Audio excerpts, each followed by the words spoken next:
There's a persistent myth in the beauty industry that real growth only happens when you land Sephora or raise capital or build a big team. But the truth is that some of the most resilient, values-driven brands in our industry grow in the complete opposite way. They grow quietly, deliberately, without outside money and without the validation of big retail. And they do it because they believe in something more important than scale. They believe in control, integrity, and the freedom to build on their own terms. And behind these brands are founders who wear every hat, solve every problem, and pour themselves into every batch of product. Their version of growth doesn't look like the glossy narratives that we see on social media. It's slower, more intentional, and often harder, but it's also more creative. It's sustainable. It's more deeply fulfilling. These are founders who build from the inside out, not the outside in. And today's conversation here on the podcast explores what that journey really looks like. How indie beauty brands grow without investors, without big retail, and without the structure of a large team. And why that can actually create space for clarity, creativity, and true independence. It's an inside look at a way of building that's quieter, more intentional, and for many founders, far more rewarding. And to do that, I'm going to be joined by Kristina Dunn, founder of Rua Beauty and Formula Botanica graduate. So settle in, because this is an episode that you need to hear. Welcome to Green Beauty Conversations, in which I challenge the beauty industry to become sustainable, champion independent and green beauty, and encourage you to join me in making beauty better. I'm your host, Lorraine Dallmeier. I'm a chartered environmentalist, biologist, and the CEO of award-winning online organic cosmetic formulation school, Formula Botanica. We have tens of thousands of students in over 190 countries around the world who study with us to become organic beauty formulators and entrepreneurs. Visit our website at formulabotanica.com to try our free online formulation course.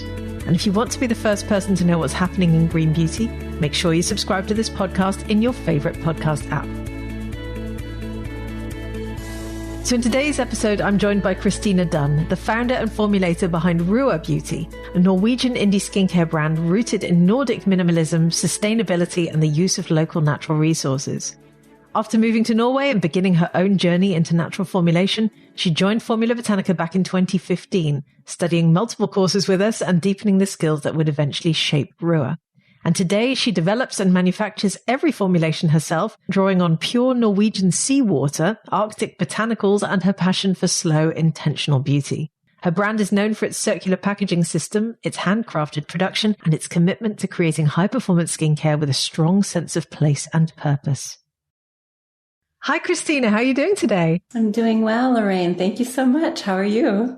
I'm good, and I'm really pleased that you're here. We've known each other for such a long time, and you're on the podcast, so thank you for joining me. So for our listeners who don't know you, could you please introduce yourself and tell us what your brand is all about?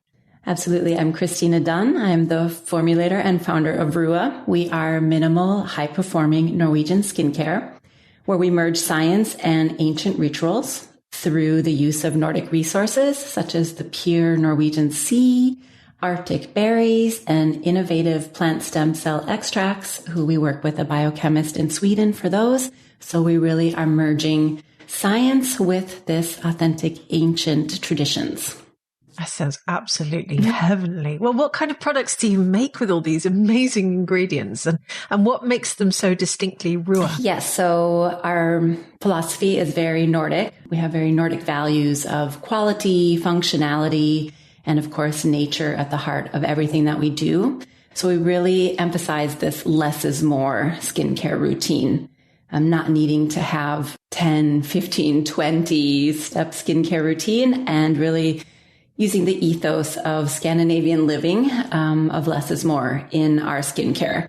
So we currently have 4 products, with the 5th one in the pipeline for February. And our approach is very organic. I believe in slow beauty, slow growth, very authentic. I like to be very transparent about my business. I like to build community through that transparency, trust from our customers. And really my strategy is about growing the seed of Rua organically as you would your own vegetable garden. And our customers are reflecting that because they come back and back again. And it's really through word of mouth and just taking this approach, and I'm maybe not the best business model compared to what a lot of other people do, but I do believe that building the strong foundation through organic growth is keeping us alive. So yeah, that's my philosophy with Rua. I think that's absolutely beautiful. You mentioned 4 products. What are they? Just very high level? Yeah, sure. So we have oil-based serum. That was the first product. It's called the Soothe Softening Serum. It's a beautiful green colored, so real green beauty product. So it uses Swedish oat oil. We also use Arctic black currant in the formula. The formula was really made to be anti-inflammatory, to help reduce redness, sensitivity. So that was the first product. And then it came in combination with our Hydrate Elixir, which is our queen bee. She is our goddess. She is a very lightweight gel-based formula to give super hydration to the skin through things like vegan hyaluronic acid through snow mushroom. And we also now have a oil cleanser, oil to milk cleanser, which is our Remove multi-use cleanser. It is our first multi-use product. So you can also use it for oil scalping, for your hair, and makeup remover, cleansers, and for giving yourself like a mini mask or an overnight mask. And then our last product was our Mist Norwegian Sea Silk, which is this beautiful hydration mist. Oh, it sounds absolutely gorgeous. And it sounds like an awful lot of thought and care and love has gone into this. So I want to go back to the early days when you originally thought, hey, I'm going to start a beauty brand. What really inspired you to get started? And what made you believe that you could do this yourself? Well, the way the brand started, or the root of going into natural skincare formulation, was my own personal journey when I was diagnosed with early menopause at 28 years old. At the same time, I was told that I was not going to be a mother. And so coincidentally, I was working with Greenpeace. We were doing an action on toxic beauty. That was the first time I heard this term. And I really just dove into that and was wondering, could cosmetics be related to the hormonal issues that I was having? My mother worked in cosmetics. She worked behind the cosmetics counter for, oh my gosh, almost 25 years. And so I was bathing myself in all types of bath bombs, whatever, from the 1980s, and, wasn't any regulations on skincare at that time. And could it be related? So basically all the conventional skincare just went into the trash, and I started making my own on my own kitchen counter, and I absolutely loved it. It's my gift. It's very easy for me, formulation and understanding texture and using different natural plants and ingredients, oils. It's really something that's passionate for me, and it just came very easily for me. And that's how Rua started. And I've always been very independent in wanting my own brand. So it was just always in the background of developing something that was my own. So it's always been that from the beginning. Yes, I can completely understand how you got to where you are today. Now, we've obviously known each other for quite a few years, and part of the reason for that is Formula Botanica has been part of your journey as well. Can you talk a little bit about where we fitted into the whole puzzle? Yes, I think I'm probably one of the OGs of Formula Botanica. Quite possibly so, yeah.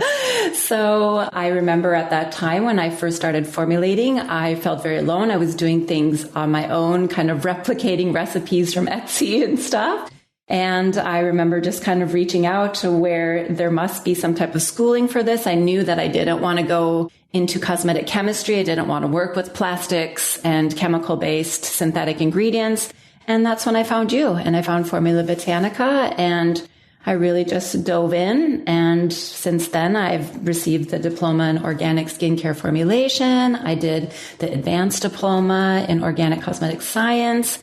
And then I did the certification in anti-aging, and finally the beauty business management diploma. So I really dove into it and enjoyed every moment. I vividly remember you actually completing your advanced diploma because you put up a video in the online classroom talking about your reverse formulation, and I was just thrilled to bits watching it. It was such a lovely video. So I'm glad that we've been able to support you a little bit on your journey. If I remember right, I think that video was taken while we were at the Formula Botanica conference.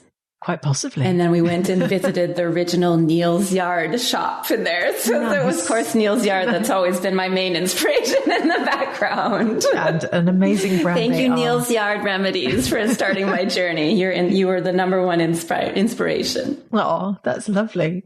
Well, tell me more about the Nordic identity and purity. You don't sound very Nordic. So where did the ethos take shape? I would say my American journey into Norway. I've lived in Norway 20 years now. I moved here for personal reasons of love, but I come from a design background and have always been very influenced and inspired by minimalism.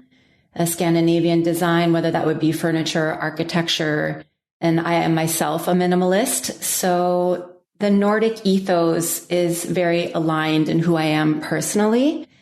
This less is more approach to living and living with quality design around you and things that are functioning.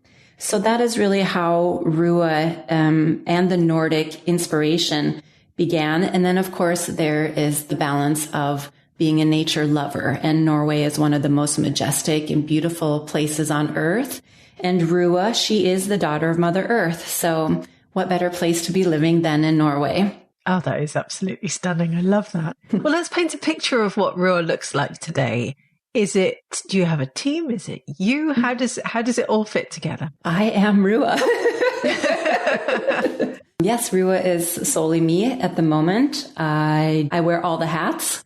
So I do all the formulation, I do the production, all the sourcing of that, finding all of our suppliers. I also have a designer that I work very closely with, Giada Tamburino, and her and I are called the Dream Team. So we also are creating the visual aspect of Rua together, which is my favorite part, along with the formulation. And yeah, so I'm the executive sales. I do it all. So I'm Rua herself. I love that. And I love that for you as well, because a lot of people think they have to go big and immediately start hiring lots of people, but you can create something very meaningful and do so on your own terms. And I think that you've very much done that. Oh, thank you. Now, you still formulate and manufacture everything in-house. I do. A lot of people, once they start going, they tend to go with a contract manufacturer. So why has this remained so very important to you? This was it's a conversation I have with myself often. When is the point of moving into contracted manufacturing? I have visited several facilities. The first, I would say it was difficult for me because I feel a lot of these facilities aren't capable of working with natural ingredients. So not having the trust in the people necessarily that you would be partnering with and trying to find manufacturers that are very authentic to natural skincare, but also it helps me just have more control, a quality control of what we're using. And I think it gives more charm with the brand. We're a very indie brand, and that is what indie brand skincare is. And I love doing the formulation part. Doing production is really the most fun in my job. So I find it very meditative to just get in the lab and do a production run. And I think also our customers really value that it is handcrafted. And that's something very special. So I've kept that close in for us. And also it keeps us quite lean to be a small batch producer. We don't have to come up with that capital right away to do that big production run. So that keeps our company lean so we can place the investments in other areas of the company to grow and not having to have that warehouse full of stock that you need to sell going out of date. And I also like the approach of fresh skincare. I mean, why shouldn't we have fresh skincare like we have our fresh bread? Yeah, absolutely. It makes perfect sense. And in those, when you get started, particularly if it's something you love, I completely understand why you'd want to keep it in-house. I've interviewed many skincare or beauty brand owners who still keep it in-house after they've been going for 10, 20 years because it's something that they don't want to necessarily give up. So I totally get where you're coming from. Tell us where you sell your products at the moment. Yeah, we have our own e-commerce site, which is ruabeauty.com. So that's a great revenue generator for us, very much in the Norwegian market with that. But we've also expanded into United States. We are in Germany, Netherlands, Finland, Panama, and of course, Asia. So we are in Macau and Hong Kong. You say, of course, Asia, like that's a given. Walk me through that. How did you get from Norway to, of course, Asia? I landed a distributor from, I think, after 6 months of launching, 5 months after launching, the first distributor reached out to me, and it was a little bit scary. And I was, it was such a market that I was so unfamiliar with. But I remember other founders from Formula Botanica. I went to them and got some information and advice from them, and they said, go for it. It's, and they helped lead the way. And that's really how it started. I think it's really special to be bringing this Norwegian skincare brand to Asia and sharing this with Asian women. They are so, I don't want to say obsessed, and they are very interested in keeping their skin very healthy. And I think just the purity of being this Norwegian skincare brand is something that they really appreciate. And we are growing the most in the Asian market. That must have been so exciting when you woke up one day. You'd only been running your company for a matter of months. You open up your inbox and there's a message from a distributor going, we'd like to stock your products. How did that feel? I was really excited, and it gave confirmation that what I was doing was right, and that all of the hard work in the branding and the amount of money that I had spent for the branding and the identity of creating was Rue at that time. And that all just really confirmed to me that we did something right and we were standing out from the other brands. And that felt really good, I will say. Yes. I can imagine it did. I mean, what a validation of all the hard work you'd put in at that point. So you're mainly stocked by smaller retailers, and you've done so very deliberately. Can you talk us through your retail strategy a little bit? Yes. I'm an indie brand, and I like to work with indie brand skincare shops. The reason why that's more of my approach is, again, goes back to the slow beauty. Big retail is, I never shop at big retail myself. It's not a world that is appealing to me. I want to work with people that understand what true indie beauty is and who we are as founders, and being small business and supporting each other as small businesses, and having retailers that really know how to tell your story, how to sell your product, understand the importance of ingredients.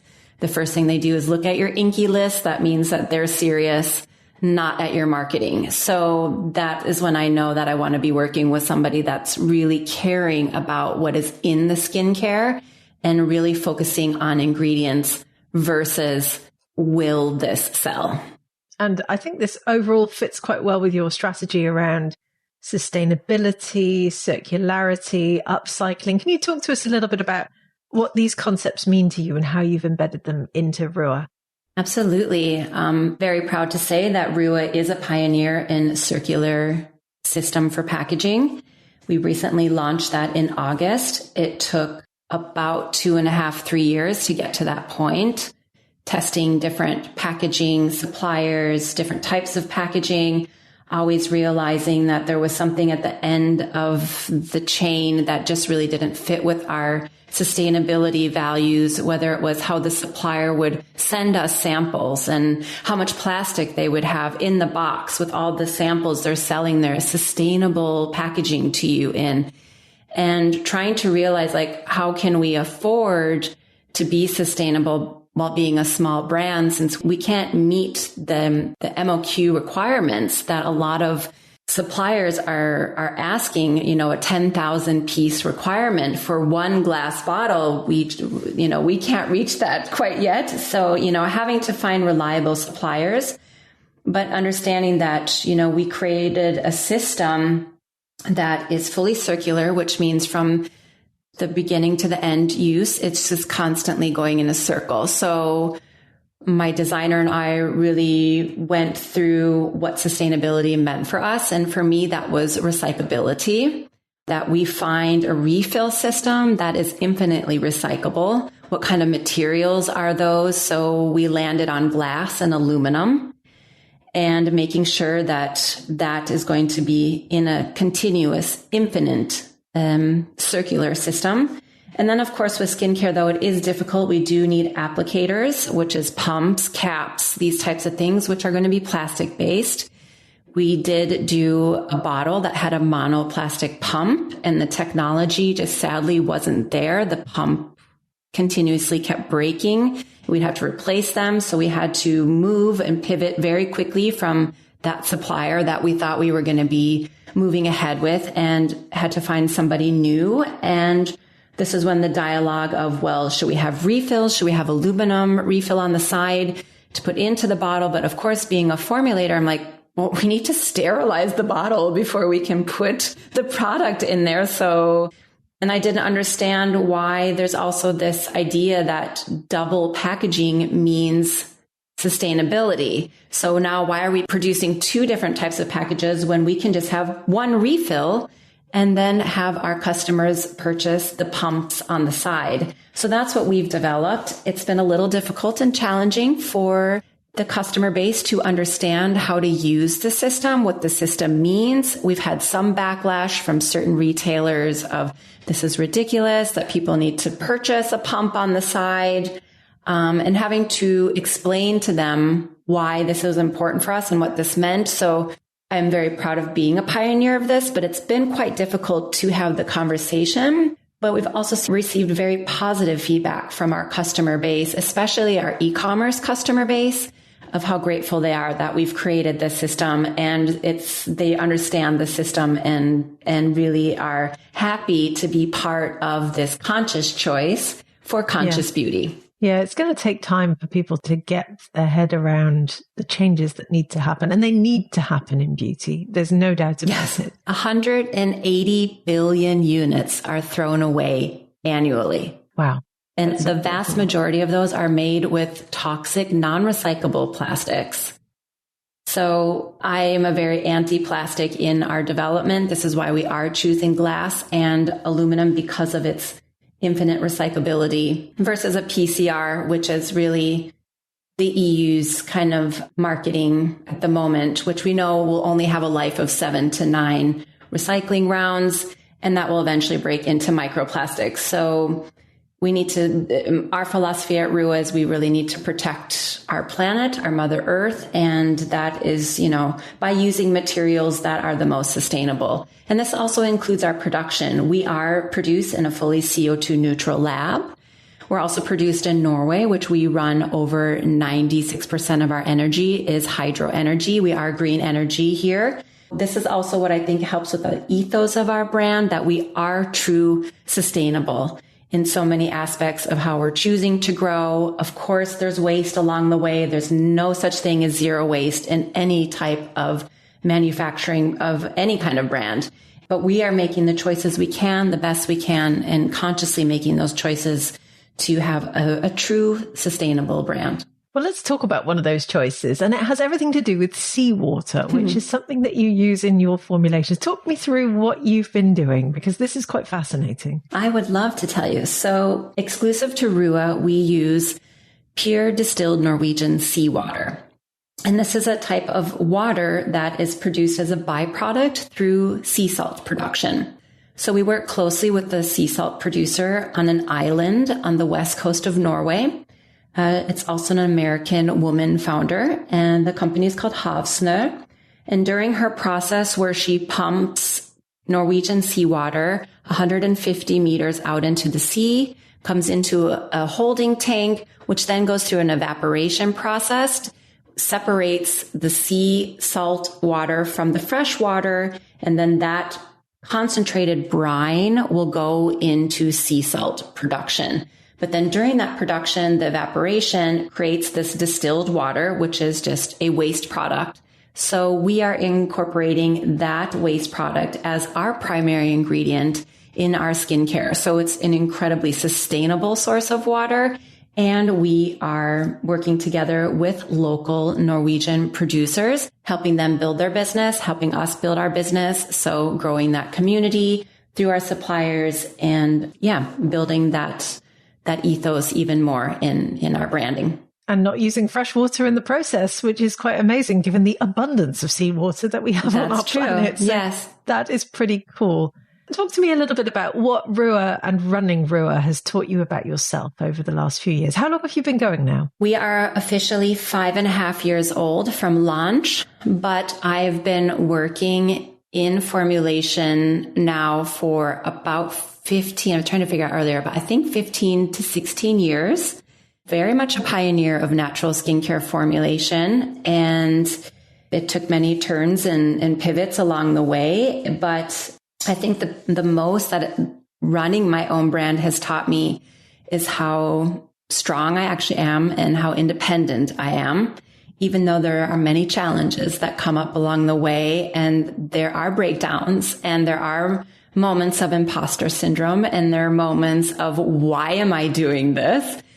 But at the end of the day, when the customer comes to you and tells you that you changed their life, you just keep going forward. And I used to get quite angry of seeing the rise of skincare and the saturation of the beauty industry and lots of microplastic filled products. But now I'm trying to, really spin that and look at this as a way of almost gratitude, because it's showing to me how we are creating something different. We've always been creating something different. I think the reason why Formula Botanica and all of us that are studying there exist is because we are trying to interrupt this industry that is quite toxic, both mentally, especially for women, and, what it is doing in terms of waste to our planet. So I think that's really what has taught me along the way of just how to take the challenges, but try to put them more in a positive light and remember and remind yourself that there's a reason why you're doing this, and you just need to keep going forward on that path. It was your gift you were given. Absolutely. I love that answer. How would you say that running your own beauty brand has changed your life? I mean, you talked about how you realized that you're stronger than you thought you would be. How has it changed your day-to-day life? One of the things that really I've learned is the value of wealth and what wealth means. Because being a founder and an entrepreneur, you're not going to have a salary, not in the beginning phases. So understanding that the independence and freedom that you have by running your own business is actually a lot more valuable than the monetary aspect of things, and trying to shift my mindset and what wealth actually means to me and how wealthy I am by even being able to run my own brand, travel the world selling my brand, teaching my brand, meeting incredible other founders, being able to meet my suppliers, going to incredible events like In Cosmetics Global, and like coming together with other people in the community. And all these things are valuable. And I think that that is something that I've really learned along the way too.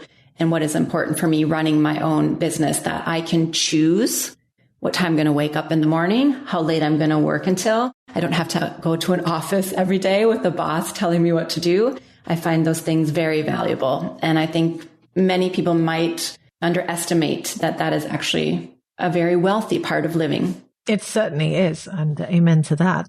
And what gives you the biggest spark of running Rua? What do you enjoy the most? Definitely my customer feedback. Yeah. Oh, tell me more. What do they tell you? When I have those moments of why am I doing this and questioning myself and struggling with the finances and all the challenges that come up. And then all of a sudden you'll get a message in your DMs that says, I just love what you're doing and your skincare is so amazing. And I used to suffer from psoriasis and I could never use anything on my skin. And now I will only use Rua forever and ever. And, just kind of getting these comments just and very randomly, and and that people feel touched that they need to reach out and tell you again, because they know that this is my creation and it's coming from my own hands. It makes it a different dynamic between myself and the customer, and growing that Rua beauty community. I call them my Rua beauties. I think that is really the most valuable and the best part of running my company. Is there anything that you learned when you studied at Formula Botanica that you still use in the brand or in the way you formulate or anything? Well, I learned all of my formulation skills from Formula Botanica. So I definitely use that in all of my formulation. And there really wasn't anywhere else that focused that much on learning about natural ingredients and how to use them. So I would just say the base of my formulation is due and thankfully to Formula Botanica and what I learned there. And of course, also the beauty business management helped me a lot. When I took that after I had already launched. So it was nice to go back into that and realize that there was a lot of foundation in my business that wasn't put down in the early stages. So there's been a lot of cleaning up in the years of how to get back into that foundation and understand what that is. So I would say the beauty business management course was really great for me too. I'm delighted that we've been able to support you even in a small way in what you've put together, because you've created something beautiful. Now, if you look back at the last 5.5 years, what advice would you give to anyone who's thinking, gosh, I want to start a beauty brand? You've been doing this for a while now. What would you say to other future beauty entrepreneurs? Get yourself financially ready. What does that mean? It's a very costly journey. You're making product. So there's a lot of expenses that go into that. Protecting your identity, such as trademarking. We mentioned earlier that Rua used to be called Rue. That was one of the biggest challenges I went through when I had to change my brand name after launching from Rue to Rua due to trademarking issues. So these are like some rookie mistakes that I made because I didn't necessarily have the capital to invest in something like a trademark. That is something that I would definitely recommend to people. And also just making sure you have the entrepreneurial mindset and know that your job is not going to be glamorous and it's not what it looks like on Instagram. Your job is about solving problems literally every single day. So whether that is all of a sudden all your 400 bottles leaked on the way to China, or all of your pumps are breaking and you need to replace them, or, oh, you open this box of oil or this carton of oil and there's some green floaty stuff at the bottom. You know, there's constantly things going on that you have to solve, and making sure that you have the mindset that's ready to be a problem solver, because that's really what your job is. Every entrepreneur has something like this, although the 400 leaking bottles did make me sort of pause for a moment. Let's not talk about that. What's next for Rua? What's on the horizon? We have a product launch, which is happening on Valentine's Day. So our Form Vital Multi Oil will be launched. It's our first body product. This is exciting, which was made in collaboration with a local esthetician in Norway. And so this is also launching our spa treatment. So we're working fully on the full Rua facial. So that's also coming. Super exciting. That is very exciting. And this podcast episode drops around that time. So everyone listening will be able to go and buy your body oil as well as all of your other beautiful products. I guess to round it off, let's end the podcast with, where can people come and find out more about you and buy your products? Yes, please come to ruabeauty.com. We have a beautiful website where you can see all of our products, get all of the information, learn about circularity, and of course, read about me as the founder of Rua. Amazing. We will include all of those links in the show notes. Kristina, it's been really lovely hanging out with you. Thank you so much for joining me on the podcast. And all the very best with Rua. I will be cheering you on every step of the way. Oh, thanks, Lorraine. You always have been. So I appreciate that. Thanks a lot. Bye. Bye. I would love to hear your thoughts on this episode. Are you thinking of starting a beauty brand too? And do you love the idea of creating something on your own terms, just like Kristina did? Leave us a comment on our social channels, as both the Formula Botanica team and I love hearing from you. And if you want to hear some more episodes about the topics we discussed today, please do delve back into the podcast archives. Some great examples you can get started with straight away include episode 261, in which I interviewed Carmen Novak of Flower & Spice, who's also a Formula Botanica graduate and who shared her amazing story of having created a global beauty brand. Or episode 257, in which I interviewed Sira Naidu of Disruptor London, another Formula Botanica graduate, and he talks all about how his brand is challenging the beauty industry to embrace solid formulations. There's a wealth of information in our old episodes, and I do encourage you to go back and listen to them. Thank you for joining Kristina and I for this latest episode of Green Beauty Conversations. I really hope you enjoyed it. And if you did, please do leave us a 5-star review so that other people can enjoy these conversations too. Make sure you subscribe to the podcasts on Apple Podcasts or Spotify or whatever your favorite podcast app is, and stay tuned for the next episode. Follow Formula Botanica at Formula Botanica on Instagram, Facebook, YouTube, TikTok, Pinterest, LinkedIn. We are everywhere. And come and give me a follow at Lorraine Dallmeier on Instagram and LinkedIn. Visit our website at formulabotanica.com and sign up for our free online formulation course today.